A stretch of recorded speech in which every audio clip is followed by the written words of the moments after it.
I'm Sarah, 34, and I thought I knew my family until last Thanksgiving when my brother Marcus threw a gnawed turkey bone onto my 8-year-old daughter's plate and sneered, "Here, bastard child, this is all you deserve." The dining room fell silent. My parents said nothing. My sister looked away. That moment shattered 20 years of lies and revealed a family conspiracy so twisted it would destroy everything I believed about blood loyalty and love. What happened next changed our family forever. And Marcus, he's about to learn that karma has a very long memory. Before we dive into this family revenge story that'll leave you questioning everything about loyalty and blood ties, drop a comment below telling me where you're watching from. If you've ever dealt with toxic family drama, smash that like button because you'll definitely relate to this journey. And don't forget to subscribe. Trust me, you won't want to miss how this family betrayal unfolds and how justice finally gets served. Now let me take you back to where this nightmare really began. Growing up in suburban Denver, Marcus was always the golden child. 3 years older than me, he could do no wrong in our parents' eyes. While I struggled with average grades and constantly heard, "Why can't you be more like Marcus?" he sailed through high school as valedictorian, got a full scholarship to Stanford, and landed a 6-figure job at a tech company before age 25. The favoritism was so obvious it became a family joke. Except nobody was laughing except Marcus. At family gatherings, Dad would brag about Marcus's latest promotion while barely acknowledging my nursing degree. Mom would frame Marcus's college photos in the living room, while mine sat in a box somewhere. When Marcus bought his first house, they threw him a party. When I bought mine as a single mother, they asked if I was sure I could afford it. But the real poison started when I got pregnant with Emma at 26. I was unmarried, and while I never revealed who the father was, my family treated my pregnancy like a shameful secret. Marcus would make snide comments about irresponsible choices and how I was setting a bad example. He'd joke about Emma being a mystery baby and wonder aloud if I even knew who the father was. My parents, rather than defending me, would just change the subject. They loved Emma once she was born, but there was always this undercurrent of judgment. Marcus would talk about his future children being legitimate and having proper families. He'd make comments about how hard it must be to explain to Emma why she didn't have a daddy, knowing full well how much it hurt me. The worst part was how he'd undermine me as a parent. If I disciplined Emma, he'd swoop in as the fun uncle and contradict me. He'd buy her expensive gifts I couldn't afford, then act like I was ungrateful when I asked him to check with me first. He positioned himself as the male role model she needed, constantly reminding everyone that he was filling the void left by her absent father. Marcus married Jennifer 3 years ago, a perfectly polished marketing executive who fits seamlessly into the family's expectations. Their wedding was a grand affair that my parents helped fund, while they'd never offered to help with anything related to Emma or me.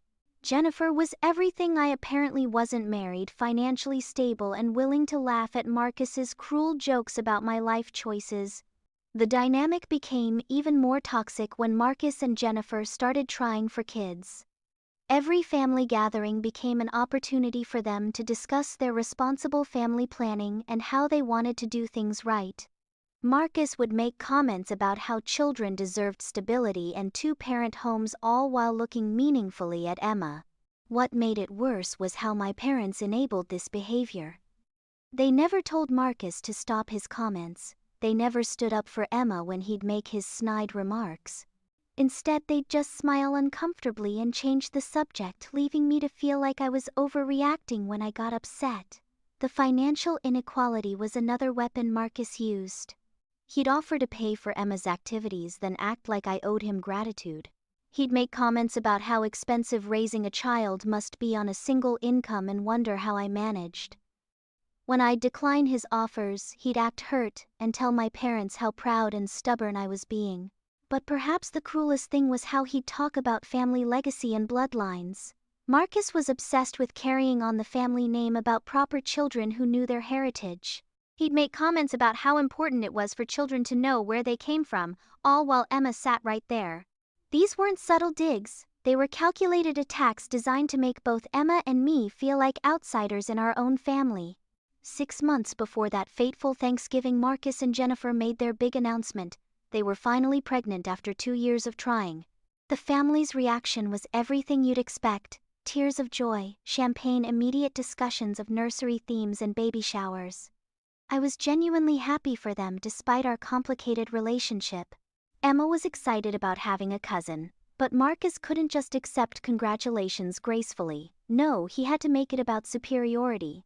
During the celebration dinner, he raised his glass and said, "Here's to doing things the right way, marriage first, then babies. Some of us believe in setting proper examples." He looked directly at me while saying this, and Jennifer giggled like it was the cleverest thing she'd ever heard. What followed were months of passive-aggressive comments about planned pregnancies and stable homes. Marcus would talk about how he and Jennifer were researching the best schools, setting up college funds, and planning for their child's future, all things he acted like I'd failed to do for Emma. He'd make comments about how this baby would know its grandparents have family traditions and understand where it came from. The worst part was watching my parents eat it up. Mom started knitting baby blankets immediately and talking about being a real grandmother this time. Dad began discussing trust funds and legacy planning with Marcus, conversations that had never included Emma. They acted like this was their first grandchild, and Emma was just practice. Emma noticed the difference too. She was 8 and smart enough to understand that something had shifted in the family dynamic. She started asking why everyone was so excited about this baby when they hadn't seemed that excited about her. She wondered if she'd done something wrong, if maybe she wasn't good enough. Breaking her heart like that was unforgivable. During Jennifer's baby shower, an elaborate affair my parents insisted on hosting, Marcus made a speech about how this child would be a true addition to the family legacy. He talked about bloodlines, heritage, and family trees. The whole time Emma sat in the corner playing quietly with a book, effectively invisible to everyone except me. That's when I started paying closer attention to family conversations. I noticed how Marcus would steer discussions toward genetics, family resemblance, and inherited traits. He'd make comments about hoping the baby got good family genes and would look like a real Thompson. These seemed like innocent, excited parent comments to everyone else, but something about the emphasis felt deliberately pointed. The breaking point came at a family barbecue in September. Marcus was holding court about baby names, specifically discussing how important it was to choose names that honored family heritage.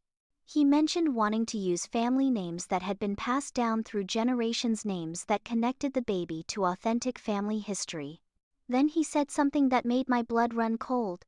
"It's so important for children to have real connections to their family tree, to know they truly belong somewhere."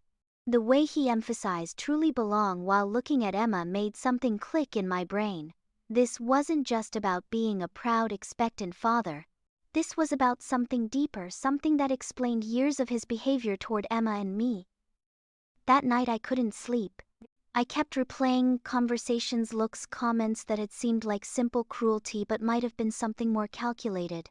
Marcus knew something, or thought he knew something, and he'd been weaponizing it against my daughter for years.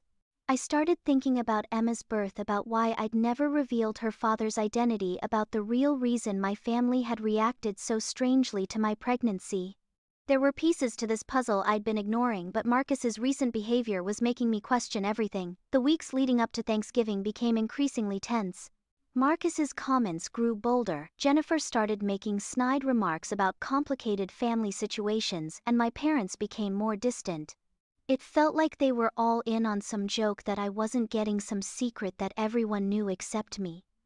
The Thanksgiving dinner that destroyed my family started like any other family gathering. Mom spent days preparing her famous spread. Dad carved the turkey with ceremonial importance, and we all sat around the dining room table that had hosted decades of holiday meals. Emma wore her favorite dress and had helped me make cranberry sauce that morning. She was excited to see her grandparents and uncle despite the growing tension I'd been feeling. Marcus and Jennifer arrived fashionably late, her pregnancy now showing prominently. They made a grand entrance, Jennifer glowing and accepting everyone's fawning attention while Marcus basked in the role of expectant father. The conversation immediately turned to baby preparations, nursery updates, and Jennifer's cravings. "We finally decided on a name," Jennifer announced proudly. "If it's a boy, Marcus James Thompson III. Continuing the family legacy properly." The emphasis on properly wasn't lost on me, but I bit my tongue for Emma's sake. Throughout dinner, the conversation kept returning to family traditions, genetic inheritance, and bloodlines. Marcus dominated every topic, steering discussions toward his upcoming fatherhood and what this baby would mean for the Thompson name.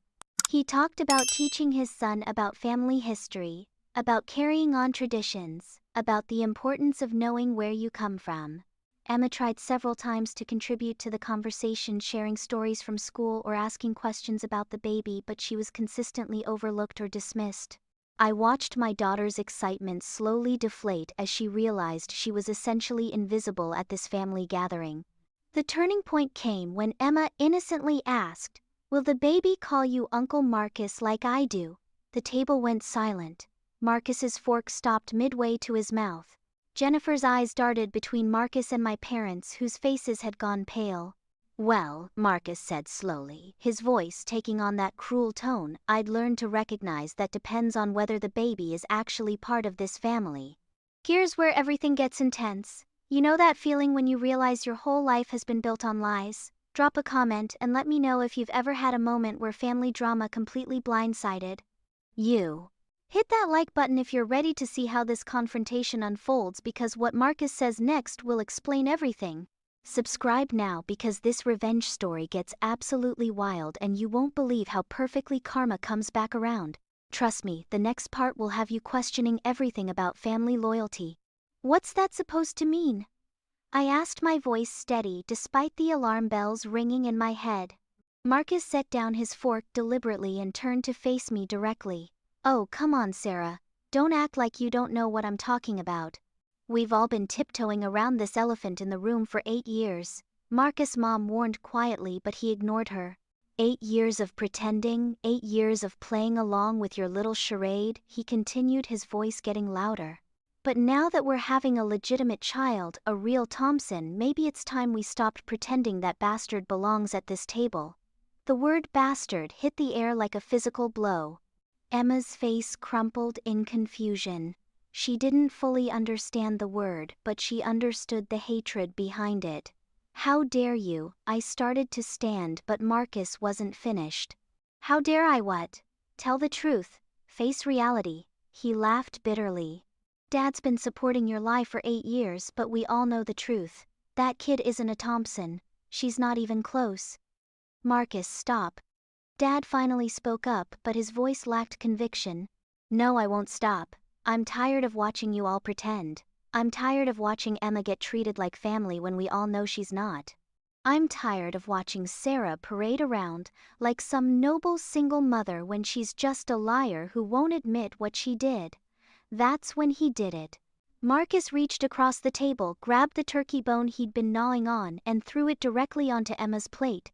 Gravy splattered across her dress, and the bone landed with a wet thud among her carefully arranged dinner. "Here, bastard child," he snarled, his face twisted with years of suppressed resentment. "This is all you deserve at this table. Scraps. Because that's what you are, a scrap that doesn't belong with the real family." Emma stared at the bone on her plate, tears starting to stream down her face. She looked up at me, then at her grandparents, then back at Marcus, trying to understand why her uncle was being so cruel. The silence that followed was deafening. I waited for my parents to explode, to defend their granddaughter, to throw Marcus out of the house. Instead, they sat frozen, looking anywhere but at Emma's devastated face. "Get out," I whispered, standing up and moving to Emma's chair. "Oh, now you're angry," Marcus laughed. "Now you want to play the victim. You've been lying to this entire family for 8 years, Sarah. You've let us all believe that Emma was Dad's granddaughter when you know damn well she's not. What are you talking about?" But even as I asked, pieces were clicking together in my mind. "Don't play dumb. You think I don't know? You think any of us don't know?" He gestured around the table. "Look at her, Sarah. Just look at her. She doesn't look like any of us. She doesn't act like any of us. She's got nothing Thompson about her because she's not a Thompson." I looked at my parents, desperate for them to contradict him, to defend Emma, to say something. But Mom was staring at her hands, and Dad was looking out the window like he wanted to be anywhere else. "You're insane," I managed to say, but my voice was shaking. "Am I? Then tell us who her father is, Sarah. Right now. Tell us his name." The challenge hung in the air. I couldn't tell them because I'd promised never to reveal it. But my silence was being interpreted as guilt, as confirmation of Marcus's accusations. "That's what I thought," Marcus said triumphantly. "Because you can't tell us without admitting that you cheated on this family's trust. You let us all believe Emma was our blood when she's nothing but the result of your poor choices." Emma suddenly spoke up, her voice small and broken. "Mommy, what does bastard mean? Why did Uncle Marcus call me that? Did I do something wrong?" That innocent question from my daughter was the final straw. I scooped Emma up from her chair, not caring that cranberry sauce was staining my shirt. "We're leaving," I announced. "Finally," Marcus said. "Take your little mistake and go. This dinner is for family only." As I carried Emma toward the door, I heard Jennifer's voice for the first time since this started. "Maybe now we can have a peaceful family meal." That's when I realized this hadn't been a spontaneous outburst. This had been planned. They'd all discussed this beforehand. They'd decided that Emma's presence was unwelcome at family gatherings, and Marcus had volunteered to be the one to deliver the message. Standing in my parents' driveway holding my sobbing daughter, I made a promise. This wasn't over. Not by a long shot. The drive home was the longest 20 minutes of my life. Emma cried in the back seat, asking over and over why Uncle Marcus was so mean, why Grandma and Grandpa didn't stop him, and what she had done wrong. I pulled into our driveway with my heart shattered and my mind racing. That night, after putting Emma to bed with extra hugs and reassurances that she was loved and perfect exactly as she was, I sat in my living room and decided to find out what Marcus thought he knew. I started with the obvious places: my old journals, photo albums, anything from around the time Emma was conceived. But as I dug deeper, I realized I needed to understand what Marcus's accusations were really about. If he thought Emma wasn't a Thompson, then he believed I'd had an affair or lied about her paternity. But I knew the truth, and it was far more complicated than Marcus's cruel assumptions. The next morning I called my college roommate Lisa, who had been my closest friend during that time period. "I need to ask you something, and I need you to be completely honest," I said. "Do you remember anything strange about my family's reaction when I told them I was pregnant with Emma?" Lisa was quiet for a moment. "Sarah, I've wondered about this for years but never wanted to bring it up. Your parents seemed scared when you told them. Not disappointed or angry, but genuinely frightened. And Marcus, he was furious, but not in the way you'd expect from a protective brother. He kept asking questions about timing, about where you'd been, about who you'd been with. That conversation opened a floodgate of memories I'd suppressed. I remembered my father's strange questions about Emma's father, how he'd pressed me for details I refused to give. I remembered my mother's odd comments about Emma's appearance, how she'd mentioned that Emma didn't look like baby pictures of me or Marcus. But most telling was Marcus's behavior. His anger hadn't been about my unmarried pregnancy, it had been about something specific. I spent the weekend going through everything, and that's when I found my father's old address book. Tucked between the pages was a business card for a private investigator dated 8 years ago, right around Emma's birth. My blood ran cold. Had my family hired someone to investigate Emma's paternity without my knowledge? Monday morning I called the number. The investigator, Robert Chen, was still in business. When I explained who I was, and asked about any work he'd done for the Thompson family, there was a long pause. "Miss Thompson, I'm not supposed to discuss past clients, but given the circumstances, your father hired me to run a background check on you 8 years ago. He was specifically interested in your whereabouts and activities during a 3-month period before you announced your pregnancy." My hands were shaking. "What did you find?" "Nothing that supported what your family suspected. You were exactly where you said you were. Working at Denver General. Living in your apartment. Maintaining your normal routine. No evidence of secret relationships or affairs. I told your father this, but he seemed convinced there was something you were hiding. Did you investigate Emma's paternity?" "Your father asked me to, but I explained that would require DNA samples and legal authorization. He dropped the request after that."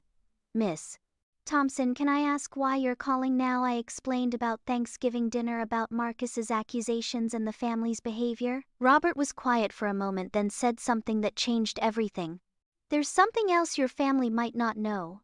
During my investigation 8 years ago, I discovered that your father had a brief relationship 26 years ago, right around the time you were conceived, a relationship he'd hidden from your mother and family.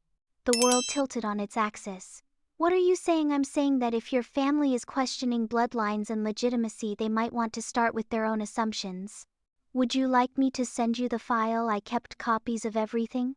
2 days later, the file arrived. Inside were photographs, medical records, and DNA test results that my father had apparently commissioned years ago. Not for Emma, but for himself.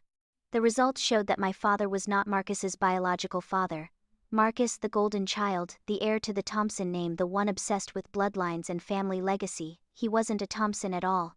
The irony was devastating. Marcus had spent years tormenting Emma about being a bastard, about not belonging to the family, about being illegitimate, when he was describing himself. My mother had had an affair early in her marriage, and Marcus was the result. My father, unable to have children due to a medical condition he'd discovered later, had raised Marcus as his own. But somewhere along the way, suspicion had crept in, leading to secret investigations and hidden resentments. The file contained everything: hotel receipts, witness statements, even a DNA test comparing Marcus to my father's brother. There was no doubt. Marcus wasn't a Thompson by blood, and everyone in the family knew it, except Marcus himself. But here's where it got even more twisted. The file also contained evidence that my parents knew I was telling the truth about Emma's father. They knew exactly who he was because they'd investigated thoroughly. Emma's father was Dr. Michael Chen, Robert's nephew and my former colleague at Denver General. We'd had a brief relationship during a difficult time in both our lives, and when I found out I was pregnant, we'd mutually agreed that he would remain uninvolved. He'd moved to Seattle for a new job, and I'd chosen to raise Emma alone rather than complicate his life or hers. My parents had known this all along. They'd known Emma was conceived in a legitimate relationship, that there was no deception or scandal. They'd allowed Marcus to torment Emma for years, knowing he was wrong about everything, because they were terrified of their own secret coming out. Reading through the investigator's notes, I realized that my family's cruelty toward Emma had nothing to do with morality or legitimacy. It was about projection, guilt, and the fear that their own lies would be exposed. They'd made Emma a scapegoat for their own shame.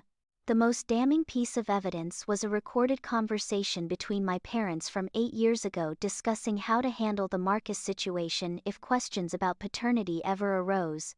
They decided that keeping attention focused on Emma's questionable legitimacy would deflect from their own family secret. As I sat in my living room surrounded by evidence of my family's lies and manipulation, I felt something shift inside me. The hurt and confusion I'd carried for years transformed into something much more powerful: determination. Marcus wanted to play games about bloodlines and family legitimacy. Fine. I was about to teach him a lesson about what happens when you throw stones in a glass house. Armed with the truth, I began planning my response. This wasn't going to be a simple confrontation. Marcus had humiliated my daughter in front of the entire family, and justice needed to be equally public. But I also had to be smart about it. I needed to protect Emma while ensuring that the truth came out in a way that would completely destroy Marcus's carefully constructed image. First, I reached out to Dr. Michael Chen in Seattle. I explained the situation and asked if he would be willing to finally acknowledge his relationship with Emma, not for custody or support, but simply to confirm the truth about her parentage. Michael, now married with his own children, was horrified by what Emma had endured and immediately agreed to help. He even offered to take a paternity test to put all questions to rest permanently. "I've regretted not being more involved," he told me during our phone call. "I always wondered about Emma, and knowing she's been treated this way because of my absence makes me sick. Whatever you need me to do to fix this, I'm in." Next, I consulted with a lawyer about my options. While I couldn't use the illegally obtained recordings, I could use the documented evidence of Marcus's harassment and the family's discrimination against Emma.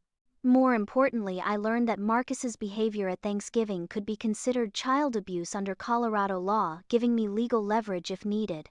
The lawyer also helped me understand something crucial: if Marcus truly believed Emma wasn't a Thompson, then technically he'd been discriminating against a child based on perceived illegitimate birth, which had serious legal consequences. Emma implications, especially if it affected Emma's inheritance rights or family benefits. But the legal route wasn't my primary goal. I wanted Marcus to experience the same humiliation and exclusion he'd put Emma through. I wanted him to understand what it felt like to have your place in the family questioned in front of everyone who mattered. I started by reaching out to extended family members, cousins, aunts, uncles, who had been at family gatherings over the years and witnessed Marcus's treatment of Emma. One by one, I called them and shared my side of the story. Most were shocked and sympathetic, admitting they'd noticed Marcus's cruelty, but hadn't felt it was their place to intervene. Aunt Patricia, my father's sister, was particularly supportive. "I never understood why Marcus was so mean to that sweet little girl," she said. "And frankly, I always thought there was something odd about how much he looked like your mother's side of the family instead of ours. Now that you mention it, he doesn't really resemble your father at all."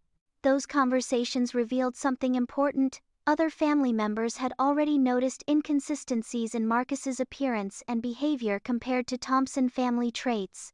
They'd just never voiced their observations out of politeness. I also started documenting everything. I recorded Emma's nightmares about Thanksgiving dinner, her questions about why Uncle Marcus hated her, her fears that maybe she really didn't belong in our family. These recordings broke my heart, but they would serve as powerful evidence of the emotional damage Marcus had caused. The breakthrough came when my mother called 2 weeks after Thanksgiving. She wanted to smooth things over and suggested we put this unpleasantness behind us for the sake of family harmony. Her tone was condescending and dismissive, treating Marcus's abuse of Emma like a minor disagreement between siblings. "Emma is just a sensitive child," she said. "I'm sure she doesn't really understand what happened. Children are resilient. Maybe if you helped her develop thicker skin instead of coddling her." That conversation told me everything I needed to know about my parents' position. They weren't going to protect Emma or hold Marcus accountable. They were going to continue enabling his behavior while expecting me to just accept it for the sake of family peace. That's when I decided to accelerate my timeline. Christmas was coming, and traditionally the extended family gathered at my parents' house for a big celebration. This would be the perfect setting for my revelation.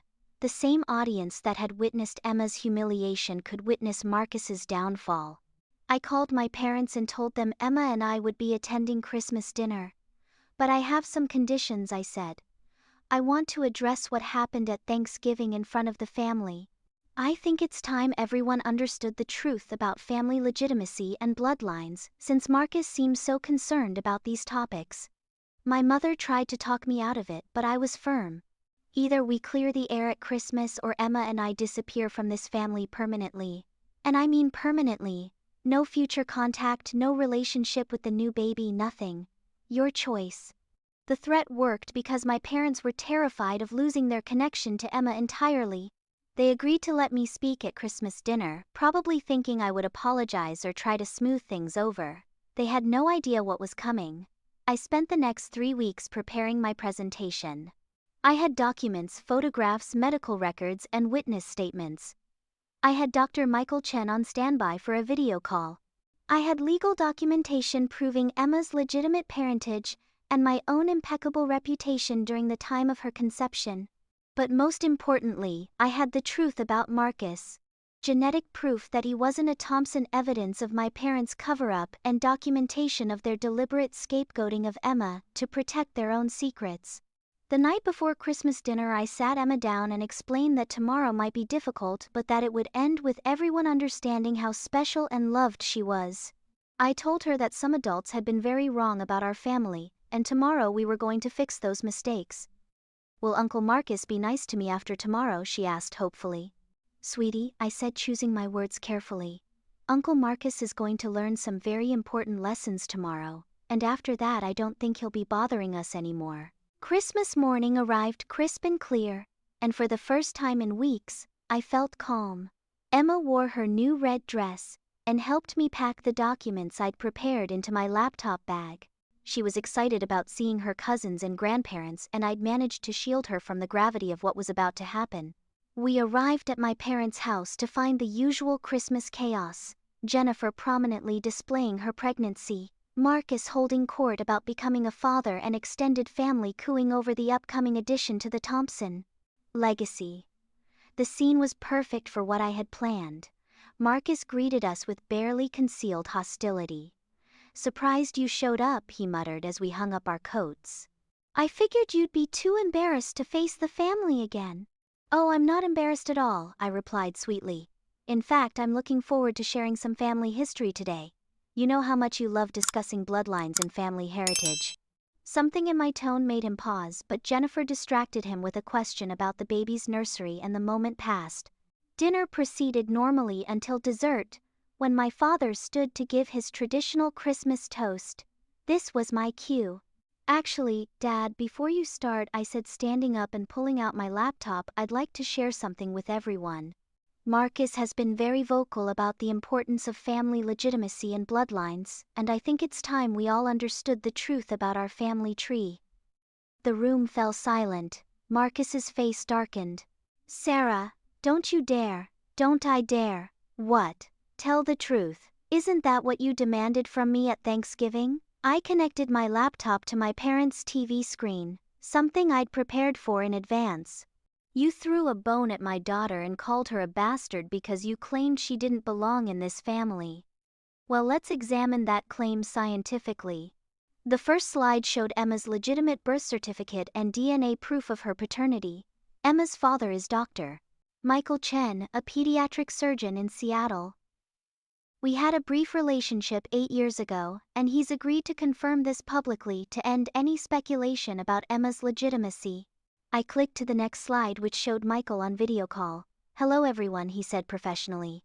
"I'm calling to confirm that I am Emma's biological father.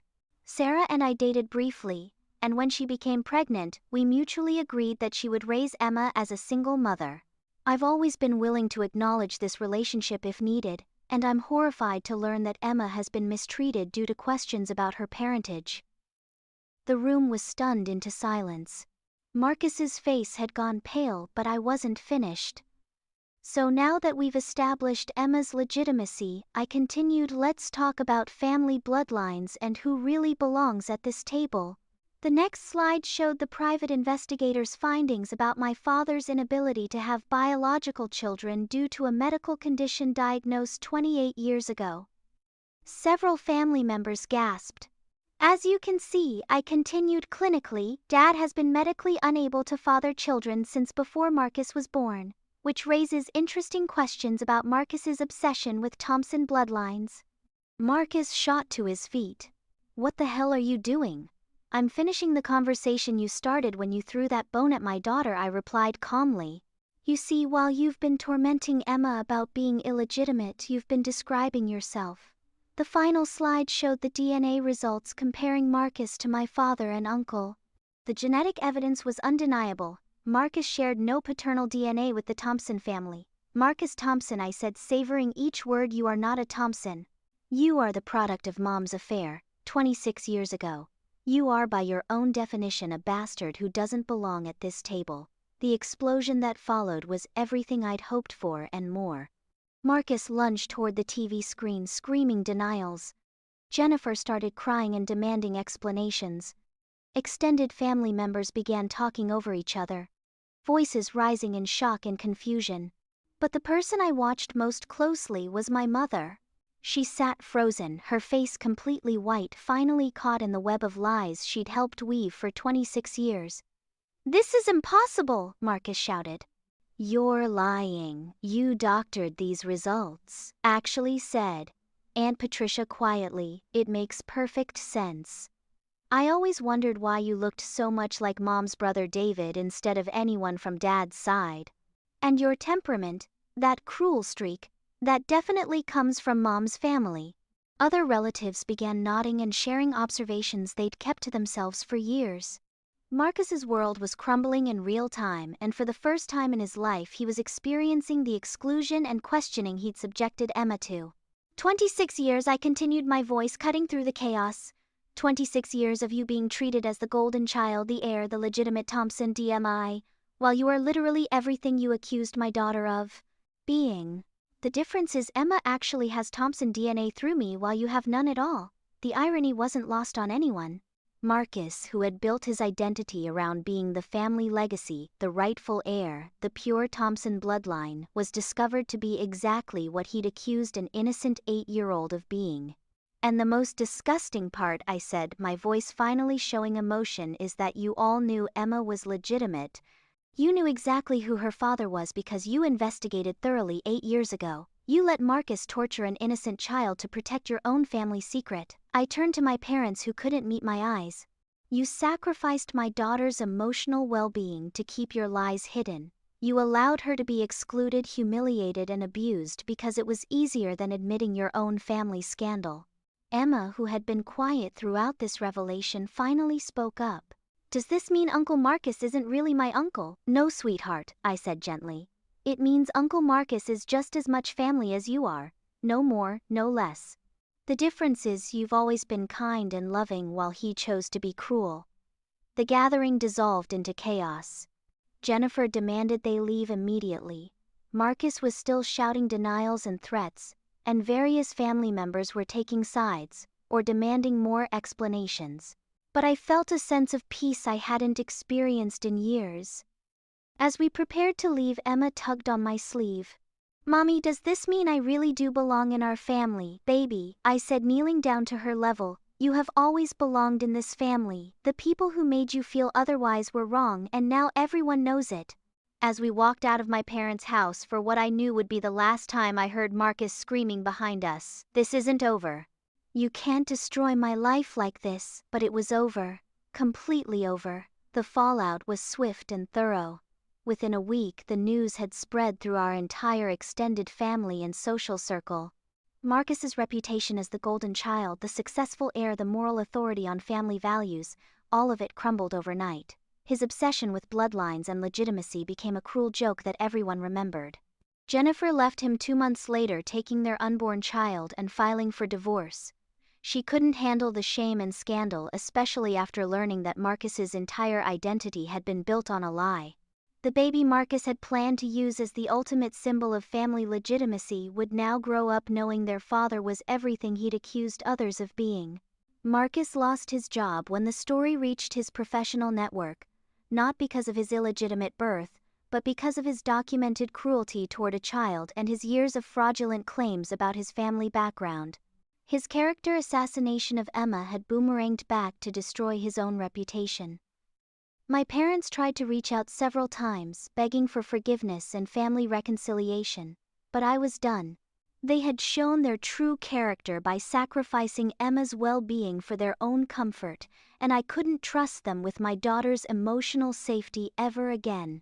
The beautiful irony of karma was that Marcus, who had spent years claiming Emma didn't deserve to be at family gatherings because she wasn't a real Thompson, now found himself completely excluded from family events. The same relatives who had listened to his cruel comments about bloodlines and legitimacy now questioned every interaction they'd ever had with him. Emma flourished without the toxic family dynamics. She stopped having nightmares, started excelling in school again, and began building relationships with Dr. Chen and his family in Seattle. She finally had the complete picture of her identity and heritage that Marcus had always claimed was so important. 6 months later, I received a letter from Marcus, not an apology but a bitter rant about how I'd destroyed his life over a child's hurt feelings. He still didn't understand that his downfall wasn't about Emma's sensitivity or my revenge. It was about the inevitable consequences of building your life on cruelty, lies, and the pain of innocent people. Today, Emma is thriving, surrounded by people who genuinely love and value her. She knows exactly where she comes from, who her father is, and what her heritage means. She has everything Marcus claimed was so important, except she earned it through kindness instead of cruelty. The ultimate justice wasn't just Marcus's exposure and downfall. It was watching Emma grow into everything the Thompson family claimed to value: integrity, strength, compassion, and real family loyalty, while Marcus revealed himself to be everything he'd accused her of representing. Sometimes the most perfect revenge is simply allowing the truth to speak for itself. Marcus destroyed his own life the moment he chose cruelty over kindness. I just made sure everyone could see it clearly. Have you ever watched someone's lies finally catch up with them? Have you experienced family drama where the truth completely changed everything you thought you knew? Share your stories in the comments below. I'd love to hear about times when justice finally prevailed in your own life. If this story resonated with you, smash that like button because we all need reminders that karma really does come back around. Subscribe for more real-life stories about family dynamics, justice, and standing up for what's right. And please share this video with anyone who needs to hear that sometimes the best response to cruelty is simply revealing the truth. Thank you for joining me on this journey through family betrayal and ultimate justice. Remember, the people who truly belong in your life will never make you question your worth or your place in their hearts. Sometimes the greatest gift you can give yourself is walking away from toxic people even when they share your DNA. Until next time, keep standing up for yourself and the people you love. Life has a way of balancing the scales, and truth always finds a way to shine through the darkness.